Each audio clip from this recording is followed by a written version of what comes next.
So how did you originally find your way then to the country music capital of the world, Nashville? How did you end up transitioning from Kiss Alive to country music? Where does that segue occur? So between when I got my guitar, by the time I was in the seventh grade, I was playing with grown men our age. I'm probably a little older than you, but my age, I was playing with men. So instead of working like at fast food joints and stuff like that, all of my music through high school was that's how I made a living. I played in bands with old men, and they played all kinds of music. You know, it was rock, country, like a variety cover band kind of thing. And so I'd made up my mind that I wanted to go to Los Angeles, California, and be Eddie Van Halen. That was my whole plan. That was the entirety of my plan, and I didn't know how to get there, so I joined the army. So, and as much patriotic things as I do now, and how proud I am of my service, and how proud I am of being a veteran, the Army gave me way more than I ever gave it because it gave me an opportunity, a chance to reach for something bigger, to have sometimes I think seeing out of maybe a poverty situation is just being able to see above the ability to get out, to find your own way. So I got out of the army and I moved to California, and I went to this guitar school there called GIT, and then I worked there for a little while afterward. And I auditioned for every kind of rock band you could ever imagine. Maybe, I don't know how many, but dozens of auditions. And I didn't get any of them. I got none of them. And then I realized that I didn't drink, I didn't do drugs, I didn't curse. I do all that stuff now, but I didn't do any of it then. So I wasn't getting the gig because I wouldn't have been a good hang. So I left California and I ended up in Myrtle Beach, South Carolina, playing with this guy named Michael Shane. And he was probably before the internet, so he's probably not stuff on there, but he was this great singer. That's where he taught me a lot about, like, the first night I played with him, I had just come from California and I was playing at a jazz gig called the Allender. They had a saxophone, a piano, and a guitar, and we would play real book tunes like Girl from Ipanema and stuff like that. Like But the bossa people, nova. yeah, that kind of stuff. Wow. And then when but the people that owned that dinner nightclub had another club that had this famous guy named Mike Shane playing at it. So I went to see them, and I stood in the back, and he came on stage and sang. And I was same as when I saw Niley play guitar. I was like, my God, his words are just moving and beautiful. So I went up to him afterward and I said, I'd like to play in this band. And he said, are you that kid from the Islander? That's when I was a kid, I guess. And I said, I hope so. And he said, well, you start tomorrow night. And so the next night, I'm on stage with Mike Shane and his band. And I'd never played a country gig, like a straight out country gig ever. And I'd come right from trying to learn how to play Yngwie Malmsteen and Joe Satriani and Frank Gambale and Scott Hendricks and Pat Metheny and Al Di Meola. That was where my head was. And so he plays, like Good-Hearted Woman or something. Then he gives me the solo, and I play the absolute worst possible, horrible, too many notes, too fast, too loud guitar solo ever done in the history of country music. If they were to rank the worst solos ever, that would be number one by far. At the end of that night, he gave me a cassette uh, of Vern Gosdin, Chiseled in Stone, which is one of the best country records ever made. He said, learn how to play this and you'll know how to play country music. So I went back to the little camper trailer that I was renting there at the beach, and I stayed up. I didn't sleep. I just drank coffee and I stayed up. And the next night, when he would sing those Vern Gosdin songs, I would play those songs, and I would play those same licks on all the other country songs. And at the end of the night, he came up to me and he said, I didn't mean in one night. I didn't mean go home and learn how to play country. And not that I learned how to play it, because I still don't know. But this is how I got to Nashville. At the end of the summer, playing at that restaurant with him every night, he said, I'm going to go to Nashville and I'm going to make a demo. And I want you to come with me. So bring your bags and bring your stuff, because we're going to be there for a while. And he drove me up to Nashville, Tennessee, in his Dodge Ram SUV, which I thought was cool as heck. And we stayed at a place called the Hall of Fame Motel, which is down on Demumbry, and it sounds really nice, but it's not. And for some reason, when we would do road gigs back then, we would usually stay, all of us would stay in rooms together. We would share rooms. But that night, he got his own room and he got me my own room. And the next morning, when I woke up, there was an envelope underneath my door that said, "This is where you belong. Here's $1,000 to get on your feet. I'll have your truck shipped to you." So that's how I got to Nashville, Tennessee. I was dropped off and left at a hotel because the man that I was playing for thought I needed to be there. And he was right, because that's where I met a bunch of that very night I got invited to the Grand Ole Opry by Redd Volkaert, Merle Haggard's guitar player, who I met in Printer's Alley the night before. And it was different than LA because you didn't have to be somebody and you didn't have to look a certain way.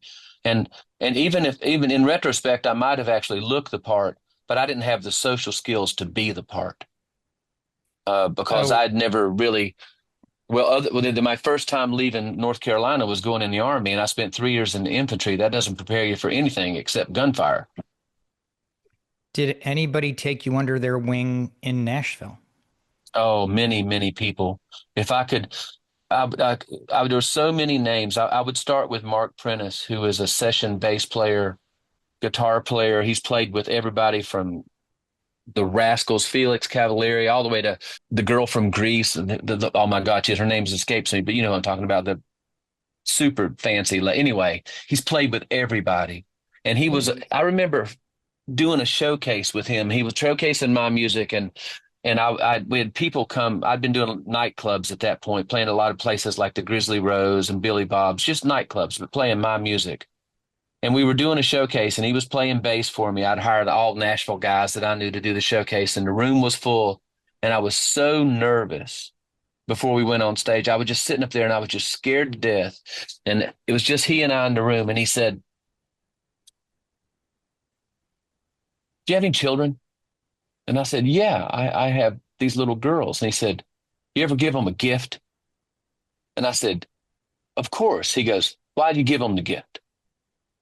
I said, "What are you talking about? We're getting ready to get on stage." He says, "Why do you give your children a gift?" And I said, "Because I think they might enjoy it."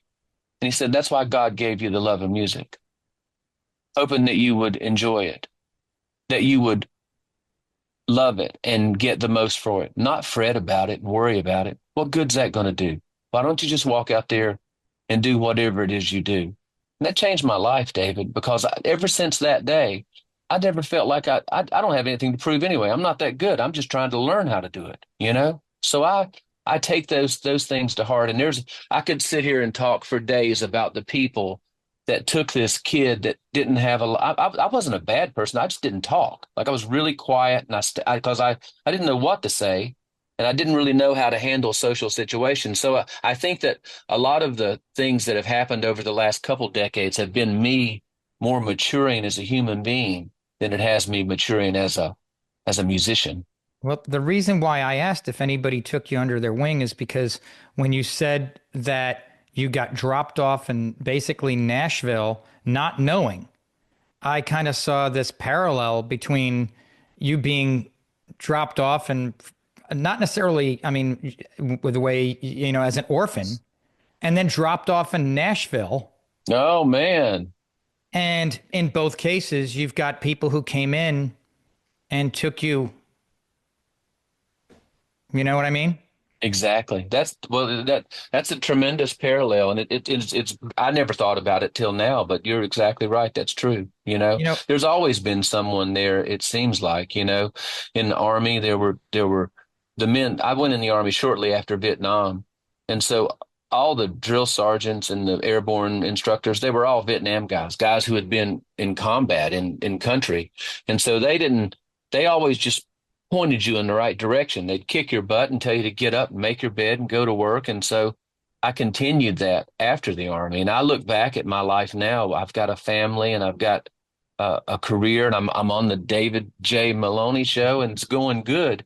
And it's going good because some people took enough time to point me in the right direction. And I don't know how much you know about me, but I spend a lot of my life trying to do that same thing with the young people around here. When we came back from Nashville to care for my dad in the last part of his life, there were so many young musicians around here and so many young people who had that same exact wanderlust in their eyes that I had. And if I could somehow or another help them avoid a pothole or two, because I've hit all of them, every single one of them you could hit, that would be a blessing to them. And it would be something that I feel good about being able to help somebody, uh, because so many people helped me. Well, and you'd mentioned Mark Prentice earlier, and at one point in your new documentary, Mark Prentice, who's, I mean, he's a Grammy Award-winning producer and writer. I think he said that you, and I quote, remind him constantly of the reason why we got into this business. Now, to me, that's like one of the highest compliments you can somebody like Mark could give an artist. You know, people like you are the reason I got into this business. What does a compliment like that mean to you?